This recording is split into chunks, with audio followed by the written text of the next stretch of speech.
Alrighty then. Well, yeah, let's go. Okay, Northern Fjords. A map for vertical movement. And yes, Museosaurus, they have been very fond of the Mobula. And they could leverage that vertical movement well on this map. Certainly. Yes, I was playing with a couple OBS settings to make sure everything was good to go. What sort of ships? Well, I guess we can just go over the ships that we're going to see now. Yeah, let's do the loadouts. We'll see what sort of ships. First off, on the KTN, Hrimthurs Boreas, we have a front Artemis, left side Hades Rocket Carousel, right side Rocket Carousel Caronade. And on the Aram Burr, we have a top deck Hades. We have a far left Carousel, far right Carousel, bottom deck Carousel, and you guessed it, Carousel. Wow, I did indeed guess it. And then for the blue team, we have the Greasy Dream, a squid piloted by Mighty Keb. They are running a Gatling gun on the front, a Banshee on the side, and a Carronade in the back. And then finally the Bobula, a Mobula provided by Princess Tutu, Hades on the top, Artemis and Carronade on the lower deck, and Artemis Flamer on the top deck. Interestingly, Aaron Burr has gone very, very low to try and avoid the Greasy Dream. The Greasy Dream stripped the armor from the Aaron Burr. The Hrimthurs Boreas coming from behind. But Greasy Dream is outrunning the Hrimthurs Boreas. It's just sticking to Aaron Burr. Popping that Gatling on. He's turning for those rockets. Yeah, this is wonderful. Aaron Burr has got two of his, well, at least one of his gunners off on the hull, trying to tank that thing. Now he needs to have one off the balloon, as they have neither, and they're careening towards a rock. About to crash. Yeah, I do not think they will make it out. The balloon's down. It's gone. And the Greasy Dream did take a little bit of permanent hull damage from the Hrimthurs, but the Bobula is here to assist in the engage, and there's a 2v1 going on here.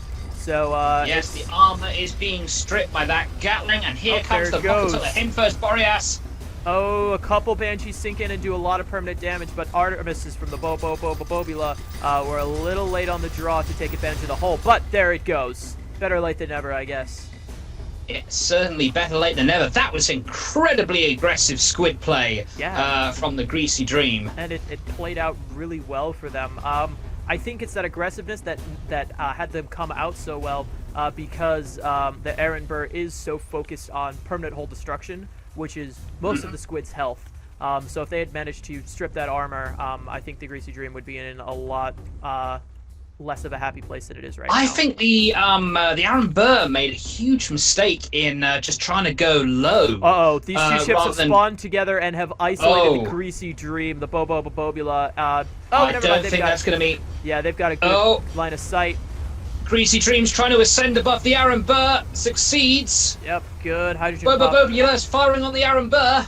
Greasy Dream gets behind the Aaron Burr now. Yeah, but unfortunately they ascended too high and have actually left the engagement. That Gat is pushing its effective range right now, but there it goes. Aaron Burr does get a fair amount of hull armor done to him, pulling that gunner, that gungeoneer off of the weapon. It looks like they're going straight for the Bobula here, but that could be very dangerous to neglect the Greasy Dream. The Bobula's taken permahull, however. Yeah, and so is the Aaron Burr. The balloon has just burned down on the Bobula. The Aaron Burr's balloon is slowly burning out. He is matching descent a little bit too quick.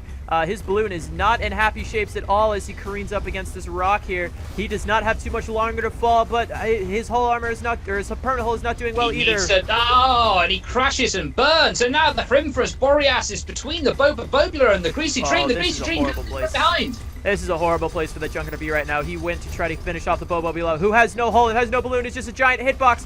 But the Hrimthurs does not have enough direct explosive damage to take a whole lot of advantage out of that. Most of that supposed to be coming from the Aaron Burr, who is MIA. And now the 2-on-1 is taking its toll on the Hrimthurs Boreas. It's lost its window of opportunity and now is dead.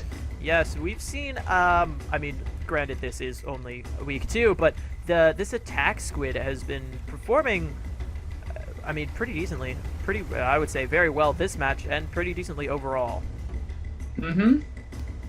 The attack squid, that kind of carousel. I mean, it's very easy to get that bifector on because the carousel's turning arc is so great. So, and if you just use the squid's maneuverability to just dodge and outmaneuver ships, that you can catch them from behind and kill them surprisingly quickly. Yeah, you know, not only does the Carronade have great turning arcs, but it has fantastic turning speed. It has no arming time. What did I say, Carronade? Yes. Oh, the carousel. Yeah, my apologies. The carousel has excellent turning speed, turning length. It has no arming time, and it's got pretty good range. It certainly does. But the Bobula has been blindsided here by the Aaron Burr. Here comes the Hades. Yeah, those firing Hades, in. Not quite as accurate as they needed to be. If they had sunk one or two more shots, Bobula would be out of hull armor and in a lot more trouble than he currently is. The Aaron Burr's getting blindsided again, though. Yeah, that Greasy Dream. That Gatling is doing a lot more work than that Hades has been doing for the Aaron Burr. There goes his hull. Banshees are... Where's there the they rockets? There's the rockets. The rockets hooking in on the Aaron Burr. Aaron Burr going low. Greasy Dream Greasy matching Dream following descent. it perfectly every step of the way. Yeah, this squid, the vertical mobility that we're seeing the Greasy Dream pull off is literally rivaling that of the rivaling that of the Mobula. Well, yes, it's, I think, the only ship that really can rival vertical movement of the Mobula, and it's leveraging that so well. I think this attack squid is just the Mobula's worst nightmare because it can get on that big blindside so easily. Absolutely, and we've seen it do that time and time and time again. Bobula has backed out of combat quite a bit. These two ships could very easily completely block him off. But Bobula's still got angles on Aaron Burr. Aaron Burr's on a sliver of permahull. Yeah, Aaron Burr's in big trouble here. Aaron Burr just needs to back up and lose arcs on the Bobula. Nope, never mind. They're coming through the ship, and that is match. A 5-0 victory against the Museosaurus. Very decisive. That was very impressive, aggressive play, good piloting from Team Predators. Yeah, that was quite the opening. So yeah, I mean, I guess we're gonna go get into lobby for match 2.